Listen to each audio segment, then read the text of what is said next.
We have some breaking news, and when we decided that we were going to record an episode, this was not the breaking news that I thought we would be talking about. WWE and ESPN have announced a 5-year deal for WWE's premium live events to be on ESPN's direct-to-consumer streaming platform. This is the ridiculously named BJ Bethel Project. I'm Ruben J. That's BJ Bethel. BJ, Yeah. uh, off the top here right now, $325 million a year for the next 5 years, starting in 2026, for WWE's premium live events on ESPN. Before we dive into some of the stuff that we know we want to talk about, what are your initial thoughts on this groundbreaking deal for ESPN and Uh, WWE? I'm stunned. I thought Netflix or Prime would be the two go-tos. UFC and ESPN, I mean WWE and WWE, UFC and ESPN haven't exactly solved together. They didn't make it through. They have not negotiated a new UFC does not have a new deal right now. They were with completely with ESPN. That hasn't come into place. I think they're trying to get there. Then out of nowhere, they make a deal with WWE. So, and at 325 million a year, that is a ton of money. That is more than the AEW TV deal total, just combined. This is just for their PLEs. That's a ton of money. Definitely a record breaker. It just wow, it's just really mind blowing. 5 years, long term. And this goes with their direct to consumer app they're going to be launching here in a little bit. This is whenever they offer all the ESPN programming direct to consumers through a streaming app. Right now, they don't do that. You have to have it through cable or some other provider like that, or Sling or YouTube TV. But wow, good for them. Great for WWE. I did the math. I believe it's $1.6 billion over the course of the 5 years. As of right now, there is no word on whether or not Peacock will remain the home of WWE's archive. I would assume that since the PLEs are moving, that WWE is open to moving the archive as well. It would make sense for it to all to be Yeah. integrated into Netflix or ESPN. I would hope that the WWE would take that into account. That, hey, you know what, we are stretching our customers thin here. One of the things Yeah, that that's a huge thing is because the library isn't quite what it used to be. The value of yeah, libraries aren't what people thought, unless you got like a hit TV show like Friends or something that's went for like 15 seasons. You know, the having all those old matches, WWE Network wasn't getting the views that you thought it would be getting. Um, and that's Brandon's article, WrestleNomics, which was really good stuff. He had a lot of exclusive fantastic bits in piece. there too, including this news on a library. If you got to still pay for, if Peacock pays for the library and keeps it, I imagine it's going to be at a very, very, very much reduced rate, and that also puts WWE. This is, I think, another thing. Part of this is maybe kind of what's this do to fans who now are spread all over the place if they want to watch wrestling.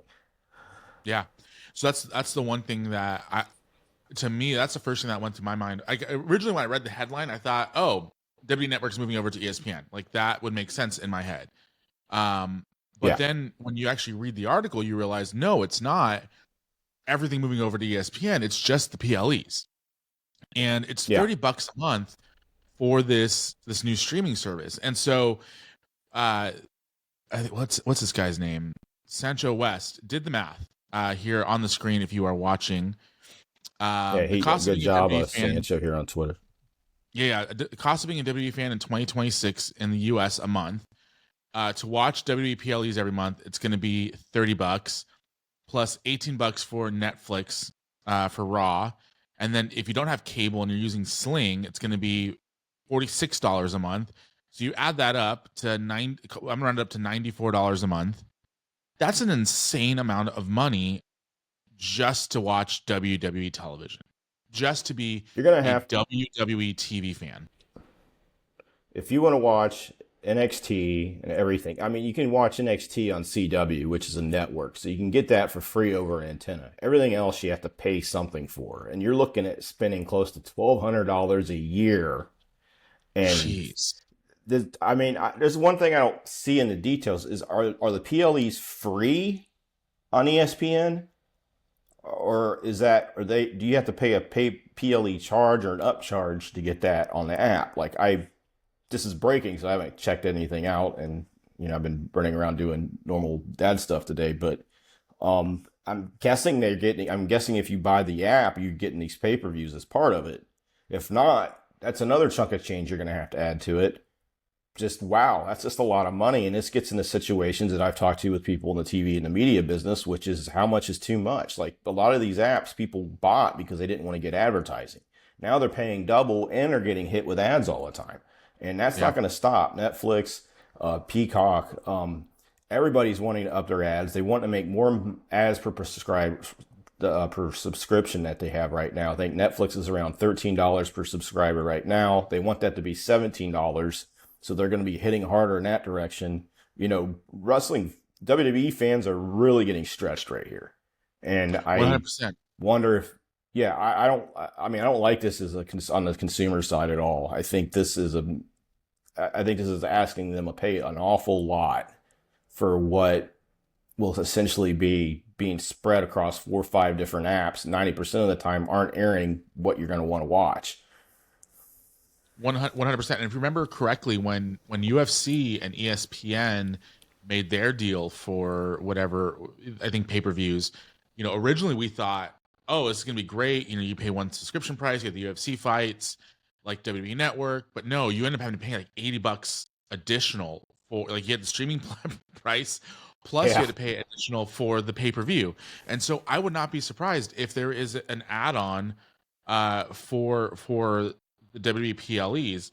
Now, here's what I wrote this on X earlier. If you want to follow me at the Ruben J, WWE signing with ESPN to broadcast PLEs while keeping their network on Peacock for now is a prime example of TKO's desperation to make good on their investment. Over last year, WWE has priced out their average fan from being able to attend a TV taping, let alone a PLE. Sancho West has an incredible breakdown of the cost of an average WWE fan being close to $100 a month just to watch the television. Okay. Yeah. Well, I do want to add the caveat that is including the higher tier price for Netflix. It's still a problem. What TKO has essentially done is brought us back to pre-WWE Network days where fans are going to pick and choose which PLEs to watch. I know that during the pre-PLE or pre-network days for myself, I would only watch Mania. And I think what we're going to see is we're going to see a lot of people subscribe in April and May. And in August, maybe in January, maybe they'll subscribe from January to WrestleMania, and then maybe again in August. They're not going to see people subscribe year round like we did with the network and with Peacock. Because even with Peacock, it was a couple more dollars a month, I think, for the network. At this point, at least, it's a little bit more expensive than the network was. I think it was cheaper at first, but like you got every single pay-per-view. That was a hell of a deal. This is insane. I know for myself, I'm not going to spend $100 a month just to watch WWE. I'm going to go to YouTube and watch the clips of the PLEs and maybe find a place to stream it illegally. I saw somebody retweeted Sancho and put up the website link for NordVPN. I thought that was pretty funny, but so they're already thinking along your lines, and it's like this deal just got announced, a few hours ago. I mean, the NordVPN subscription is like $100 for like 3 years. Like it's super cheap. So you replace one year of watching WWE, for a NordVPN, and you can watch everything on Netflix for your normal subscription price. Like, why not? Why not do that? Why not take the shot and not get caught? I mean, I think that they're trying to sell. I mean, I see all this putting together. I think obviously getting on ESPN legitimizes your platform to a huge extent.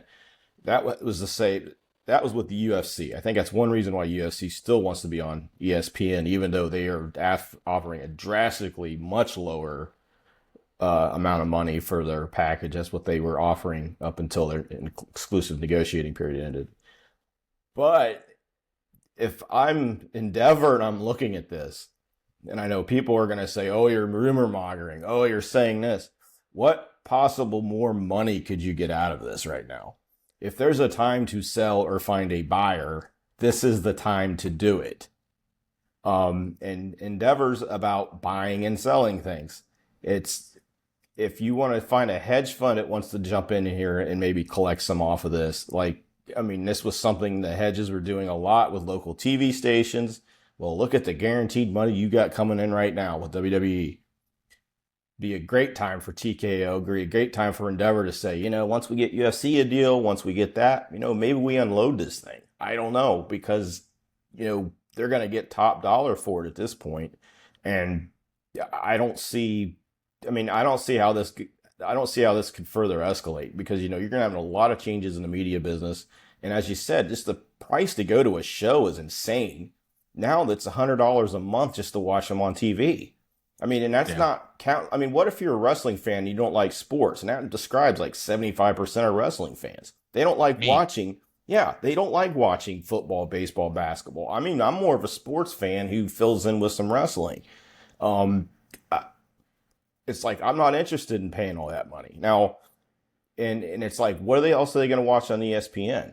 I mean, it's a huge question to ask. $40 a month. That's what they're going to have to pay. That's a lot of money to get those PLEs. I mean, I guess you could say, you know, well, if you're buying a pay-per-view, you'd be paying $50 a month.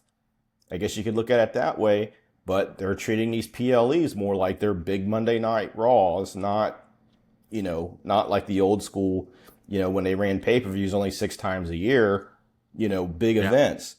So what are you going to do with your money? Even then, you know, I think I remember years ago, Wade Keller broke this down where, you know, the average fan would buy 4 pay-per-views a year, you know? And so at the $10 a month price that the network was, it made more sense for WWE to get those fans to pay $100 or $120 a year, you know, for what they end up breaking even with when it comes to like the split and whatever.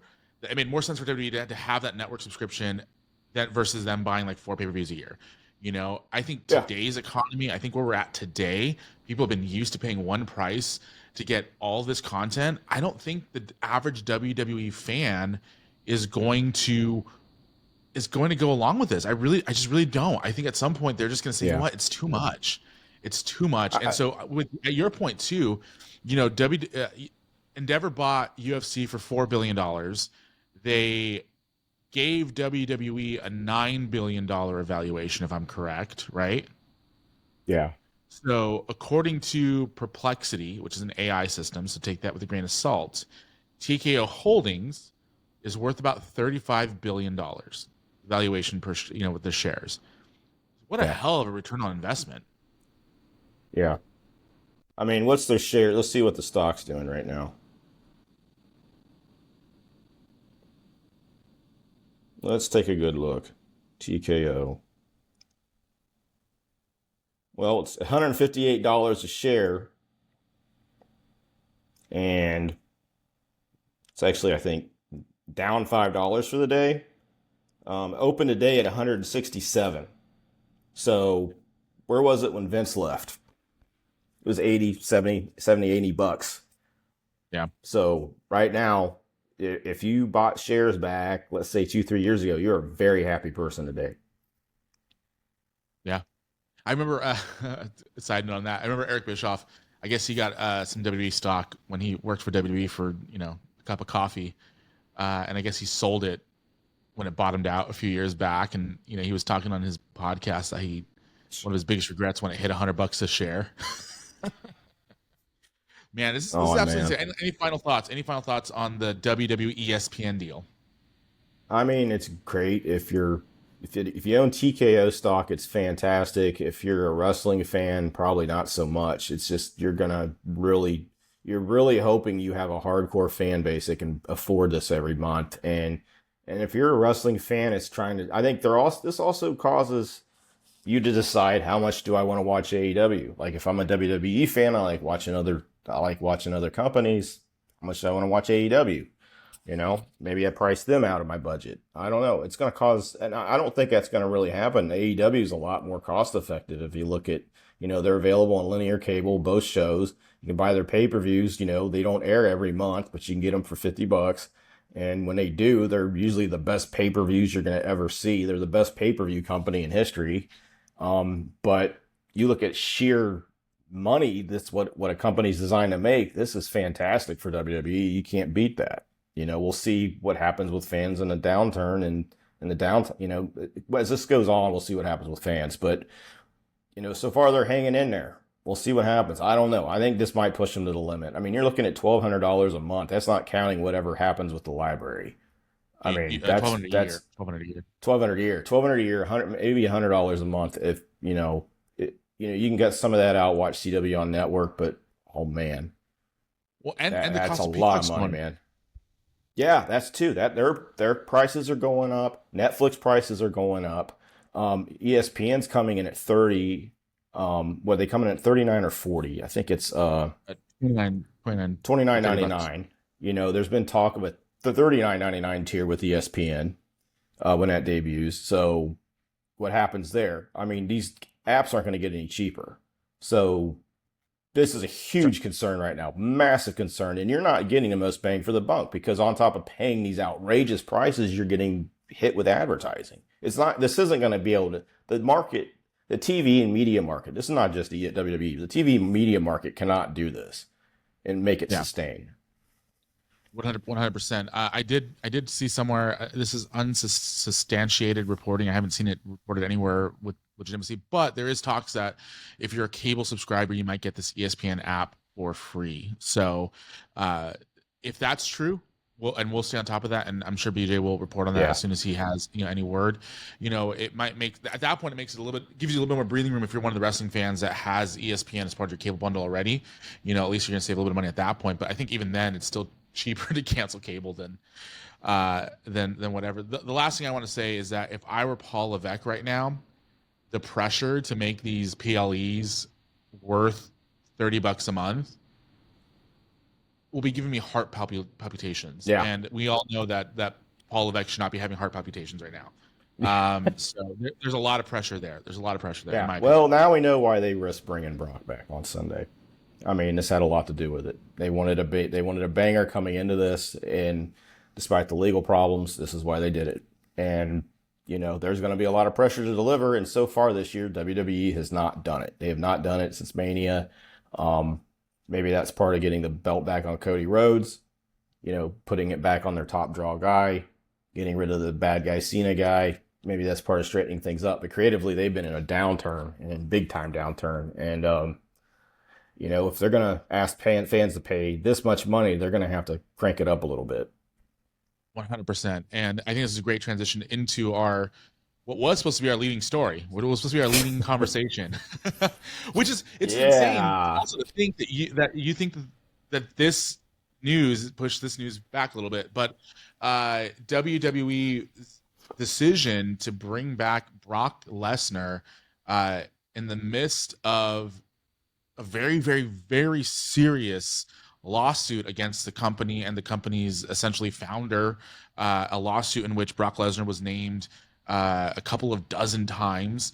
BJ, I'm gonna let you take the floor on this one just because you know more about this than I think any other reporter out there currently. So go ahead, lay out the foundation of what exactly Lesnar is accused of, or what exactly. All right. Because I do want to tread lightly there a little bit too, because I know he's not actually accused of anything per se, but go ahead and take the floor here. Okay, so Vince McMahon's lawsuit, he's being sued by Janelle Grant. In the suit, he's been accused of sex trafficking and sexual assault. I think one of the sex trafficking incidents they are trying to put together, I don't know if it's really a sex trafficking incident because this is just listed in the complaint this way. People need to remember, this is a civil case. Civil attorneys in general, lawyers do not charge people with anything. Brock Lesnar has not been charged with the crime. That doesn't mean he won't be. That doesn't mean he will be. Doesn't mean anything right now. Just in the case of the civil lawsuit, he's not a defendant. He's not getting sued, but he's been named. And why he's been named is because Vince McMahon was repeatedly trying to hook Janelle Grant, allegedly, according to the complaint, up with Brock Lesnar several times. This included them sharing phone numbers, just including them apparently meeting for dinner once, and Brock getting really drunk and them kind of having to cancel their, I guess, get together or sexual meeting they were supposed to have. This also included another meeting they were supposed to have during COVID, and they ended up canceling that because of a snowstorm. This also includes Brock asking Janelle Grant for explicit videos. One that was really, really, really gross. This is all stuff that's named in the complaint. I mean, a lot of people are saying, well, he didn't commit a crime. He didn't commit a crime. Well, that's not up for us to decide on that. That's up to a prosecutor, law enforcement, whoever. I mean, and we haven't seen all the facts on all this stuff. We don't know what's going to happen with discovery. And right now they're deciding whether they're going to have discovery just for the arbitration hearing in this case, which there'll be probably some things that may come out in that. And if the case moves forward, if they don't settle, if they don't go to arbitration, if the case in the trial, if they move towards trial, there's going to be other stuff that comes out. So it's a very serious situation. TKO took it serious. They took Brock. They put him on the no list. They put him on the no list, basically, which was legally they weren't going to touch him. And whatever happened a couple weeks ago, that changed. Dave Meltzer said they decided they were fine with bringing him in. Paul Levesque brought him in for the pay-per-view. Of course, everybody saw the pay-per-view. Well, while you could still afford it, I guess. And he ended up showing up at the end of John Cena's match, attacking him. He got a big, good applause from the crowd, but people were also shocked because this is a guy who's been named in a horrific sex trafficking suit. Janelle Grant's people, they had a statement they released. I'll read you that. This was about Brock returning at the pay-per-view. This is what they sent me. For far too long, abuse was allowed to thrive under WWE's leadership. Instead of righting this wrong, WWE has done nothing to ensure those responsible are held accountable. This attempt to sweep misconduct under the rug will backfire. We will look forward to the full set of facts, including those about Mr. Lesnar, coming out in a court of law where they belong. But in the meantime, we refer you back to Janelle's updated complaint, which outlines in detail the abuse she endured by Vince McMahon and others while employed at WWE. Keep in mind, people are saying, well, maybe he didn't know this, maybe he didn't know that. Well, we don't know what he don't know. We also don't. There's a lot of stuff we don't know. This is why it's still in a court of law, and it hasn't, there hasn't been charges made. There was a federal criminal investigation, and also keep in mind WWE is getting sued as part of this. Yeah. So this is a huge risk on their part bringing Brock back. But Paul Levesque, and he's really on a tear right now. He really wants to put AEW in their place. He really wants to grow the company. They're counter programming AEW everywhere they can. They're flooding the zone with content. He's really on the warpath. Yeah, it's just been a goal of his for a long time. They're flooding the market. You're seeing shows all over the place, even with AAA, which was primarily bought because of Netflix wants them to be more global, more international. ESPN deal will help them with that, but they're really flooding the zone, and I think they're booking like it's 1997. I had a discussion with somebody else about this, and it's like, why? There's no reason to. You're not going to put AEW out of business. They're making $200 million a year right now. They got a 3-year contract at the very beginning of, with an optional 4th year. If anything, they're set for a long time. They're in very, very good shape. They're not in as, compared to 95% of media and television and content creators, they're in amazing shape. They're not as in good a shape as WWE. Nobody is. But that's just not going to happen. So I don't understand the strategy with this. It just reeks of, I don't know. It just isn't smart to me. And I just think that taking a risk like this with Lesnar, it just shows desperation to me to try to do something like this. This opens you up to legal problems. You don't know what's going to come out of this suit. You don't know who. I mean, when they released the first complaint a year and a half ago, there wasn't any employees named except for a couple. John Laurinaitis at the time was a defendant. Now he's a witness. You don't know what he's going to say when it comes to all this. You don't know who's going to be deposed in this case if it gets to that point. So, this was a real risk because there's just a lot of unknowns that's going to happen with this case. And also there's been, you don't know if this, there was a federal criminal investigation of this. I mean, some people say there still is. I mean, most indications are that's gone, at least since February. But it was a really risky move. I didn't like it from that point, and I just don't like it from a moral standpoint. It's like, ethically, I mean, if you're famous enough, you make enough money, you're allowed to get away with whatever you want. It's like if me or you treated somebody, in the manner that, Brock did allegedly in these text messages, then you wouldn't be on TV or you wouldn't be in your job, right? And it's the same with like, it goes back to like Vince in the car crash. He has a car crash 2 weeks ago. He rear ends a woman doing 80 to 90 miles per hour. That's according to witnesses at the scene that have told me about it. And it also goes with the charges of the reckless driving charge he has, which is for speeds over 85. And there's stories of him driving like this for 30 years, where he's just had tickets. He obviously can't drive well doing it, because I don't think any of these stories end without him hitting something, Yet they all they all say that Vince is an amazing driver, whatever. I mean, whatever they want to say to soothe the boss, I guess. But it's just amazing to me that, no one's held ethically responsible for this. I think WWE also thinks their fans will just accept about anything, which surprises me, because look what happened when they tried to bring Hulk Hogan back. That Yeah. it's like, obviously they got to look what happened during, I don't think they like the politicization that's going on. I don't think they like seeing, they are, Paul Levesque's part of the White House presidential fitness thing they're bringing back, along with Lawrence Taylor and some others. They booed at it at the show. I think a lot of that's got to go to the point that wrestling fans are pretty apolitical.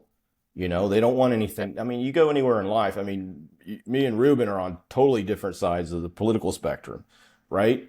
I mean, I used to be, more right. I'm a little bit more left now. But, I mean, I think we can both agree that we're watching a match. The last thing we want is politics. It's like they really are pressing their audience in ways to just say, okay, how much is enough? It's like between bad behavior, between the politics, between the cost, between everything else, it's like, okay, what more are you willing to give us? Well, right now they're willing to take a lot. And here's the thing that makes me, so first of all, let me comment on that real quick. As somebody who is, conservative, it's no secret there's been some people who've complained about that in the past, Yeah, they can kiss your ass. Yeah, you're allowed to whatever. Like, listen, I'm not. Exactly, and I'm not gonna bring politics into the show like forcefully, first and foremost. But as somebody who, like, a few years ago, when there was a bunch of liberal stuff on television, did not enjoy watching that. I also don't enjoy watching over conservative stuff in my television. Like, it doesn't matter. And then on top of that, it's not like the conservative movement has been free of some of these same allegations. Like, to be frank, President Donald Trump has multiple allegations against him of sexual assault, rape, whatever. And then you see Triple H aligning himself with, the president. Obviously, his mother-in-law is, in the cabinet, and it makes some sense for that to do that. But then on top of that, bringing Brock Lesnar back in the middle of some sex, crime allegations, it's not a pretty look. And no. That's also you still have top people at WWE that are under, fire for that. Jamie Horowitz went from Fox Sports. He got canned from Fox Sports for sexually harassing people, and according to company investigations, he went to WWE, and then he eventually got booted out. I think around the time the Vince scandal started. Lee Fitting's an executive producer there. Lee Fitting ran Game Day for ESPN, the biggest show that they got. He got booted for sexual harassment allegations. I mean, and he's still executive producer. WWE's never even commented on it. His name and Paul Levesque's name are at the end of every show that they put up, when they do put credits up. So it's like, I mean, with all this surrounding them already, there's already a bigger microscope. I mean, Nick Khan's been named in 2 or 3 different Fox Sports sexual harassment suits, because he's been an agent representing some of these people. So, I mean, they're really pushing it. I mean, I mean, you only do this if you think you're getting away with it. And so far they have. But, I mean, I would say they haven't gotten away with it, but in their eyes they have. I mean, Vince obviously hasn't. But but Vince got away with it until he didn't. Yeah, it took him 40 years. And that's exactly like you said it perfectly, Ruben. You got away with it until he didn't. Well, guess what? Yeah. You're going to get away with this stuff until you don't. And whether that's and what's the price? What's the price? So, and I'll admit, when Lesnar's music hit on SummerSlam, I got hyped, mainly because it reminded me of SummerSlam 2021, I think it was, when he came back. I was in the building when that happened. So instinctively, I'm like, oh my God, what happened? And then literally, as soon as the show went out there, I went, wait a minute. He's banned. And then the minute I go on Twitter, I see people left and right. Well, I mean, you have people who are defending this move, which I think is insane. Like, as somebody who, I said Lesnar's innocent until proven guilty, but I also would not bring him back in this case. Like, it is a very risky move. Just because he hasn't been exactly. Just because somebody's hasn't been charged with a crime, or they haven't committed a crime. I mean, this is not the 1980s where you could run around with underage girls and nobody would know about it in the business because there wasn't media like this. Things have changed quite a bit. You get in trouble for this stuff now, and you should.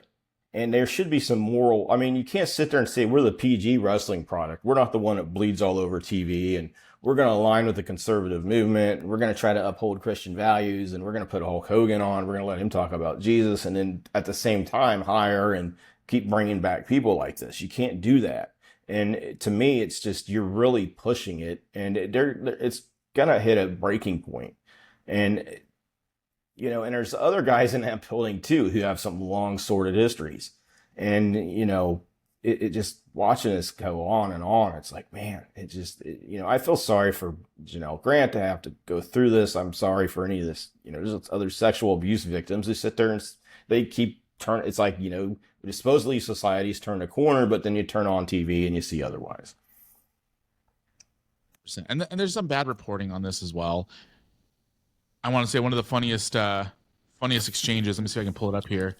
Of the weekend that I saw was with you and somebody else. Let me pull up the tweet here because it just baffles me how stupid some people are. Here it is. We should have a segment. It's called the Stupid Tweets at BJ of the Week or something. Oh, he deleted it. Yep. Oh, he deleted the tweet. Oh, you're talking about Raj Giri. Yeah. So, well, actually, you know what? Maybe he didn't delete it. Maybe he didn't delete. Maybe it just I don't have access to it. He deleted it. He deleted it. He deleted it earlier. But I'll bring it up. I got it right here. I can tell you. So you have a screenshot. So Raj, who's ran a WWE website, started as a news board back in the early 2000s, and that's how I started. Nothing wrong with that. But this is what he posted. I've had people try to, and this got shared quite a bit. So this for the last 24 hours has been up quite a bit. I don't know where he found this or what he was citing it to, but it was a little thing that was cut out of the bullet points. And one first bullet point says, according to multiple legal summaries, Grant's lawyers clarified Lesnar did nothing wrong and that he wasn't aware of what Vince was trying to do behind the scenes. I can tell you 100% their lawyers have never said that. Grant's law attorneys have never said that. Second bullet point. In fact, her legal team made it clear he was not a willing participant in anything. They have never said that. They've said the opposite. They've said the opposite. This is baseless, and it's just, I think it's like maybe some kind of trying to like misdirection or something to get people just to flood the zone. I think Raj maybe picked this up and because it looks like he cut this out of made it look like a chat GPT search or something. But he did the right. I retweeted it and I just said, hey, Grant's lawyers haven't said anything like this, which was true. And then he deleted it, which I give him credit for. But I wish he would put up a correction or something saying, hey, this wasn't factual, or I don't know if this is true or not, or something. But I don't know. Since Sunday night, I've got a lot of stupid comments and replies, but that was one of the, I don't know why he put that up. That was not true at all. The Grant's attorneys have not said anything like that.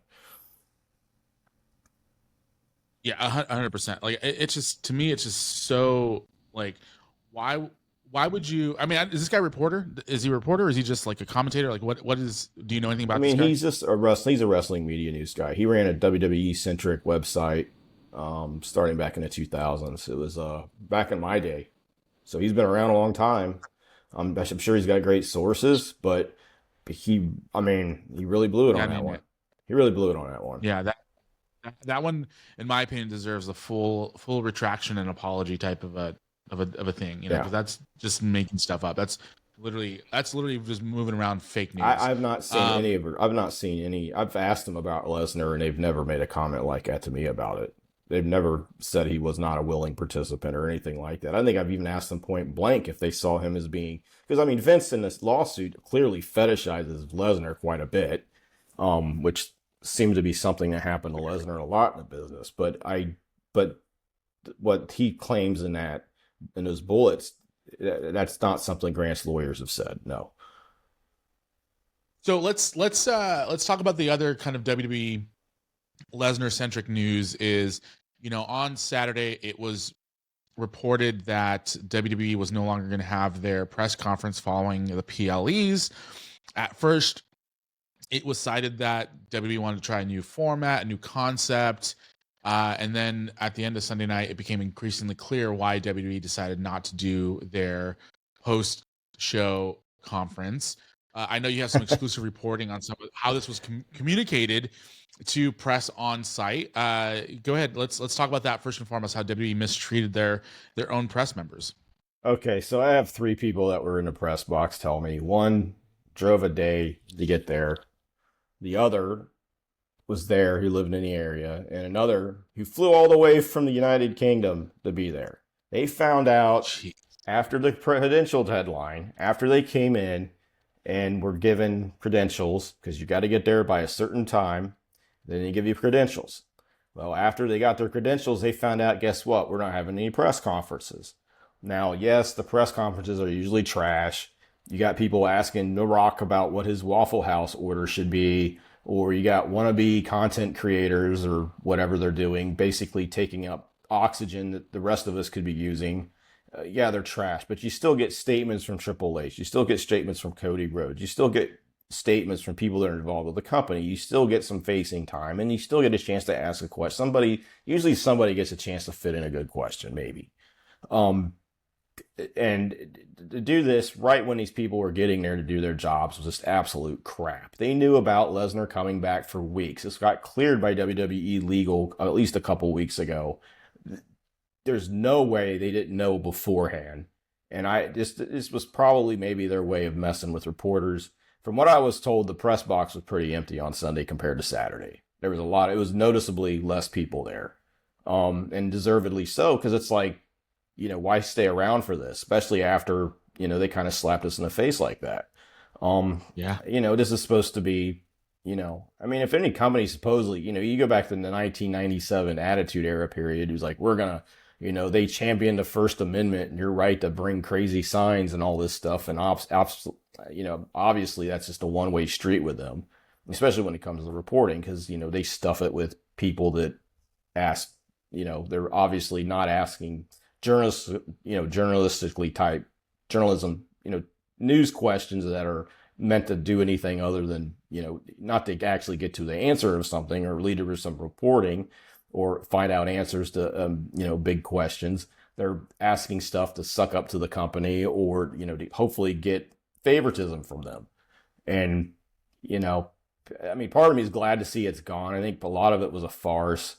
But at the same time, when you got people traveling all over to come in and you know, flying from other continents to come in, it's just stupid. And they really owe these people an apology. They probably won't get it.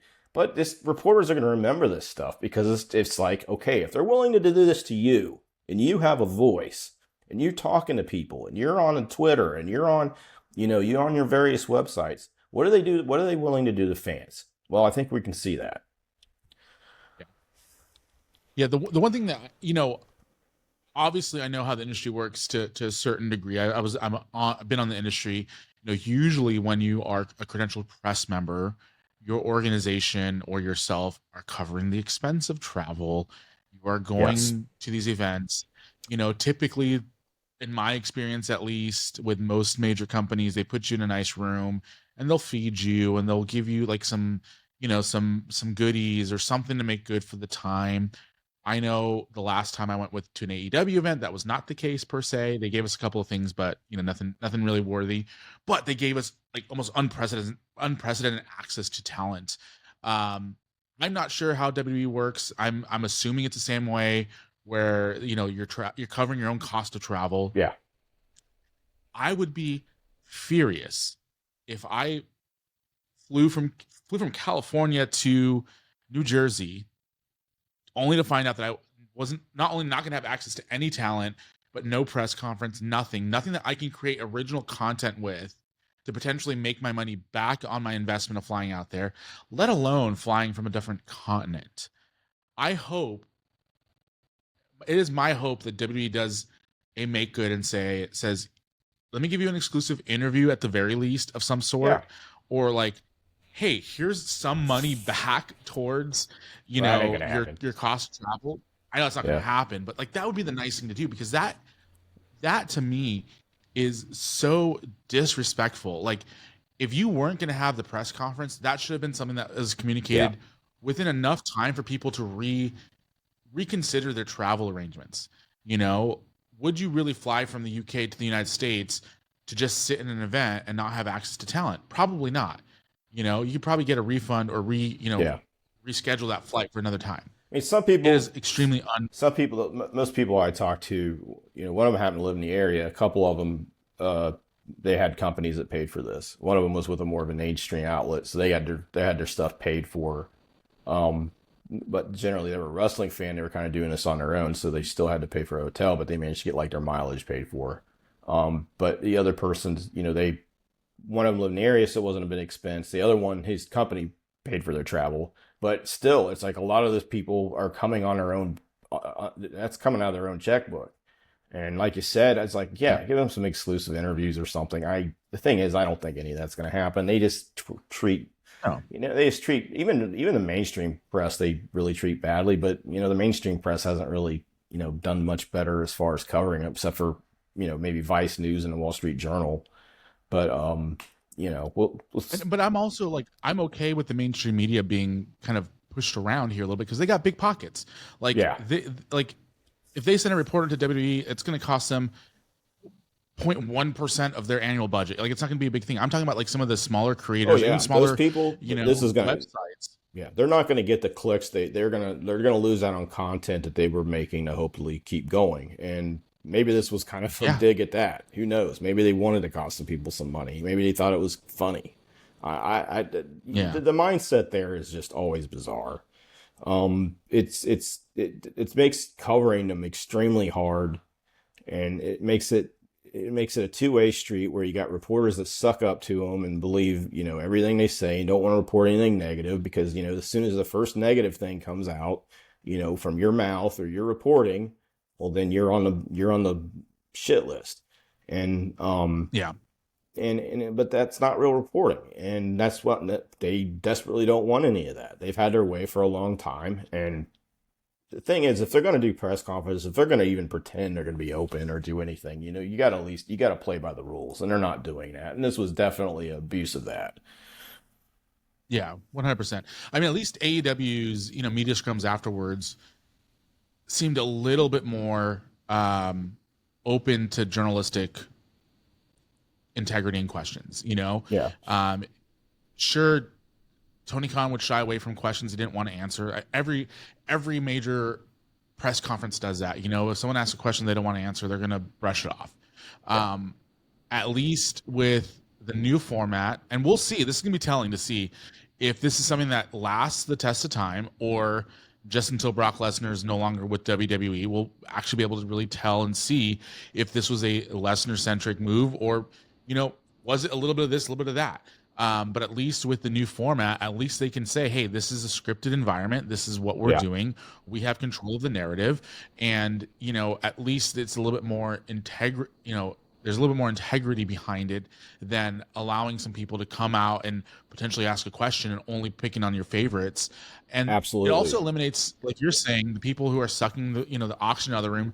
to create a viral moment for their social media, so that way they can hopefully have, a couple of extra clicks and a couple extra ad revenue dollars. I think overall, I think this is a good move for the company overall. At least they can control kind of the narrative going out of the PLEs every month. Yeah, from their standpoint, it's, that's probably better than, than having Brandon Thurston come in and drop bombs like, hey, have you read the Grant complaint yet? What's going on with ownership? What's going on with this? And obviously those aren't comfortable questions. They let Brandon in their back for a while. Then at some point that quit happening. So I don't know. I think if you're a publicly traded company, you ought to be, and you're going to have events like this, especially, and you're taking public tax dollars to do these events. All these towns are now paying them money to bring them in. I think the least you can do is have a damn press conference and talk to the public about it and take questions and about everything. And there shouldn't be any closed subjects. You can say no comment. You can say I can't comment it because it's an ongoing legal case, but you should be able to ask them at least, especially if you're taking all this money from people. Especially tax dollars. 100%. It's just, yeah. And I'll say this: I'm not a reporter. I never claimed to be a reporter. I am at best a commentator. So the rules for me are a little bit different than people who claim to be a journalist. And if you are somebody sitting in these press rooms pretending or claiming to be a journalist, and you're afraid to ask a question because you're afraid to get on the naughty list there, you're failing miserably at your job. Yes. Your job is to ask tough questions. Your job is to get to the root of journalism. You should be able to ask Paul Levesque, about his father-in-law being sued for sex trafficking without there being consequences, and if there is a consequence of it, that's your job. Yes. Yeah. Go ahead, please. You know more about this than anybody. You're a journalist. Well, it's funny because it's like in the 2024 Royal Rumbles, right? When the first complaint came down, somebody asked Triple H if he'd read it, Paul Levesque, and he said he hadn't. And no one's been able to follow up on that in a year and a half. That's kind of where we're at. A lot of that's the wrestling media's fault. A lot of that's because of how they arrange press conferences. But they also have investor calls they can hit them with. They can have, a lot of people are starting to ask them tougher stuff, especially during these things. But I think a lot of people are sick of being lied to and treated like crap. I think that's on the wrestling media side. People who wouldn't consider themselves journalists maybe a few years ago are probably like, wow, they're really treating us like crap. And they're really doing some bad things and are not answering for it. And I'm seeing more of that too. But this was such a bad move. Just total crap. I don't know how else to say it. I don't like this. I hate their press conferences too. It ain't gonna make me. It's like, I guess it's I guess it's better than having this, this fake press conference they had every week, where maybe half of a decent question was asked. So that's where I'm at with it. Yeah. Or at least, just say, hey, this is a fully scripted press conference, we're going to have Sam Roberts and, Rosenberg and, some of our inside WWE people asking questions, pretending to be journalists, we can put a little press hat on them, put a little press sticker up there. Yeah. Because that was always the other thing too, is they never seem to know when it was a scripted, when they wanted it to be a scripted event and there was going to be a storyline aspect to it versus when it was just going to be about press, and so it was annoying. It was annoying. I'm glad it's over. Any final thoughts on AEW's press conferences are a mess too. It's just some people come in completely kayfabe, and it's just I know a lot of people don't even go to those because they hate them. Because it's just I'm not going to come in there and try to ask the legit question and have a wrestler try to answer it in character. It's that's a waste of my time, and I don't blame them for that. It's if you're in the press room and you can be paid. If you're gonna have a press conference, at least if you don't want to ever break kayfabe, don't go to the press conference. I wish they do a little bit better with that, but at least they still do. They were still better than the WWE's. But they're both sucked. Obviously, WWE sucked much worse. But it's, as far as the Lesnar thing, it's just, it's sad to see. As you said it perfectly. They'll get away with it until they don't, and at some point, it's going to become a legal hassle. Maybe not for Brock in this instance with bringing him back, but it's going to hit them with somebody else down the line. Yeah, yeah, and hey, you know what? Brock's gonna make his money. I mean, not that he needs it, but it's a sad state of affairs Yeah. currently. I think it's gonna be an interesting. It's gonna be interesting to see how fans react to him the next time he's on television, because I think now the initial shock of him being back is gonna be gone. Yeah. Um, you know, and we'll see. We'll see the next time that music hits how people react to him. I would not be surprised if he gets booed out of the building. Um, Could happen. I don't I don't see how or why. You know, I know Paul said that it was because Cena wanted to work with him. I don't see I don't see the benefit. I don't see the This was a upside. I really don't. complete Paul Levesque Uh, decision. This was not a John Cena decision, and that's just crap on his part to even put Cena in the position of saying he wanted him back. I'm sure John and Abe have a good relationship, but don't blame it. Don't put it out there like that. Like, oh, John wanted to work with him, so we're going to get this through legal, even though we haven't been able to for the last year and a half. No, this wasn't about John Cena wanting to work with him. This was about Paul Levesque. we did have slated to talk about the McMahon car wreck. We did touch on it a little bit. Did you have more you wanted to speak on? This is another instance of people being stupid online. It's just the victim of the car wreck had a Facebook post up about it, and she was getting harassed and called a go digger. I've seen some of the comments. It was just terrible stuff, and it's just like only thing that happened to her, she got rear-ended. She was a victim in this thing. She got rear-ended by an idiot who was 80 years old driving 90 miles per hour on a road that's 90 years old. It was built in the 1930s. They had wooden guardrails on it. She's lucky she's not dead, and then she's got to put up with jerks going on her Facebook page that she had public facing for a reason, and she had to take it back to private and had to delete the post. So congratulations, idiots. This is wrestling fans. It's insane to me. Like, I saw McMahon in a car accident, and I thought to myself, why is this man still driving? Because this is not the first car accident in the last couple of years. I think this is like his third or fourth one that has. There was one where he just walked away from the scene. Like, it was right outside WWE headquarters, so he just went right back, right to work. But like, how is that an okay thing to do? If you and I did that, we'd be arrested. Exactly. This is like the thing that I see coming together from, you see from Vince, you see some Brock coming back, you see with how WWE's treated these situations. It's like, they don't play by the rules or the laws the rest of us do. And I think that's something that people are going to start resenting at some point. I mean, he had a poor woman driving the speed limit. He rear-ended her at 90 miles per hour.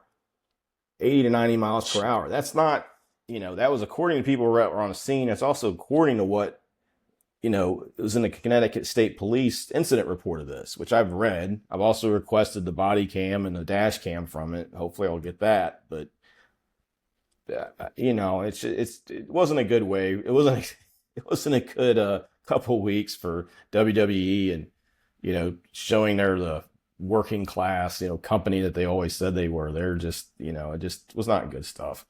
It doesn't surprise me at this point. They've always done this stuff. Levesque his personality's always been this way. I mean, so the Brock thing doesn't surprise me, but, Vince getting charged, his hearing's going to be, I think, on August 26th. So it'll be in a couple of weeks. We'll see what happens. But he wasn't charged. He was given, two traffic citations. So we'll see what happens there. It wouldn't surprise me if his license got pulled. I don't know what his traffic history is, but if it's with all the incidents, I can see him possibly getting a suspended license out of this. I know in Ohio, you go over a certain speed limit and hit somebody, you lose your license. There is no, collecting points or getting to a certain matter. And he was going 90 when he hit this woman, according to the Connecticut State Police. So, you may, maybe, it's, I guess you can, as you say, you get away with it until you don't. Hey, real quick before we jump into something a little bit less negative here, I do want to remind people, hey, subscribe to this YouTube channel. We're doing something great here. We're doing something fun here. BJ's one of the best in the business as far as it comes to recording some media news and all that fun stuff. And I'm having a good time doing it. I know there's a couple hundred of you every week who are enjoying what we're doing. So make sure you click on that subscribe button. Follow BJ Bethel on Twitter or X at BJ Bethel Tweets. I'm at the Ruben J. You also have a Substack. I think it's bbethel.com. amidst.substack.com. Yes. Am I correct on Very that one? original. Yes. Yes. Yeah. Yeah, I got some audio interviews up there too, so you guys can check those out. They go across different subjects other than wrestling. I think I got only one wrestling interview up there right now, thanks to Lucha Blog. But anyway, yeah, thanks. You can hit us up there. Make sure to follow Ruben's stuff. Make sure to go to Multimedia Mouth. This is a guy who knows what he's doing. Okay, guys, hook up with Ruben. Don't hook up with Lubin, but hook up with Ruben. Ruben, yeah. Sorry, Tourette's kicking in there a little bit, but you're good. You're good on that. One of the things that BJ and I did talk about when we first started doing this was we want to talk about media. We want to talk about fun stuff, not just wrestling related stuff.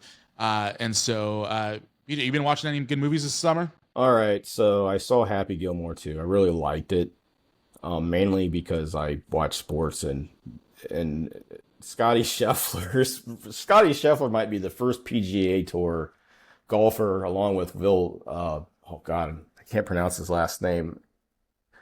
Let's just say Happy Gilmore was a great. If you are a PGA fan or a Live Tour fan, a Live Tour, or I don't know, I mean how it's pronounced, the Saudi Tour, you have to watch this movie. Okay, if you're a golf fan and a sports fan, watch the movie. Blood Money Tour. The Blood Money Tour, yes, that.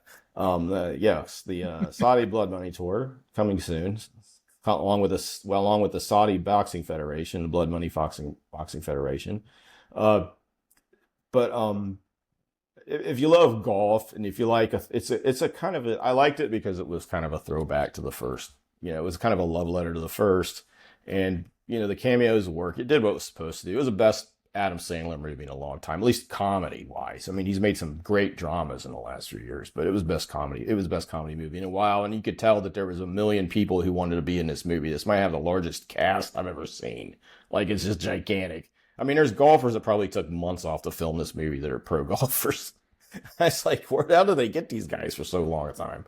I think the only famous if other than Tiger Woods, every famous golfer that's alive is in this movie. So if you're a golf fan, make sure you watch it. It's definitely a fun watch. And I saw Fantastic Four: First Steps. It was great. I thought it was a really good turn for Marvel. I thought it was very different, much more of a family-centric. This, as far as the story goes, more family-centric. It was definitely a different kind of movie than they've been producing lately. I'd like to see them continue on this kind of wavelength with this. I really liked Fantastic Four: First Steps. I thought it was the best Marvel movie in years, going back a long, long time. Maybe one of their best ever. So definitely enjoyed it.